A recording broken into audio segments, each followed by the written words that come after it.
സ്വയം സമ്മതിക്കുന്നതിന് തെറ്റൊന്നുമില്ല അല്ലേ? ബഹുമാനപ്പെട്ട നമ്മുടെ വനിതാ കമ്മീഷൻ ചെയർപേഴ്സൺ, അദ്ദേഹത്തിന് അറിയാം എന്തൊക്കെയാണ് എങ്ങനെയൊക്കെ നടക്കുന്നു എന്നുള്ളത്. അദ്ദേഹം ഒരുപാട് കണ്ടതും കേട്ടതുമാണ്. അദ്ദേഹം ഒരുപാട് കാര്യങ്ങൾ നമ്മളോട് പറയുകയും ചെയ്തു.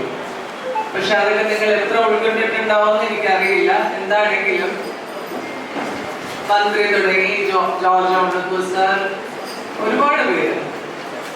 പക്ഷെ നമ്മൾ ഏറ്റവും ശ്രദ്ധിക്കേണ്ടത് എന്താന്ന് വെച്ചാൽ സന്തോഷമായിട്ടും സ്നേഹത്തോടെയും എങ്ങനെ കഴിയാമെന്നുള്ളതാണ് നമ്മൾ തിരഞ്ഞെടുക്കേണ്ടത് അല്ലേ?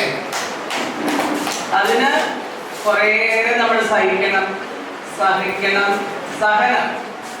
സഹനമാണ് അതിന്റെ ഏറ്റവും വലിയ മുഖമുദ്ര എന്ന് ഞാൻ പറയും. അങ്ങോട്ടും ഇങ്ങോട്ടും സഹിക്കുക.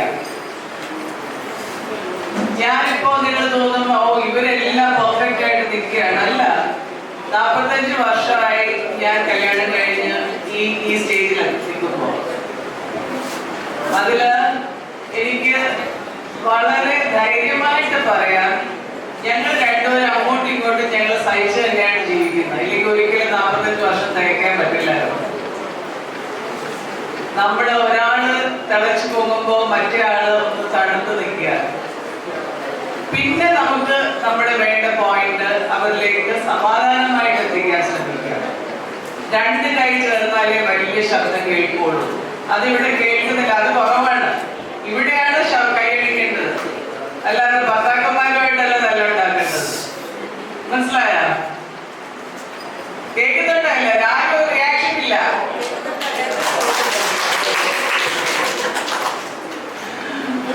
ഞാൻ തമാശയിൽ കൂടെ നിങ്ങൾക്ക് കാര്യങ്ങൾ അപ്പൊ ഒന്ന്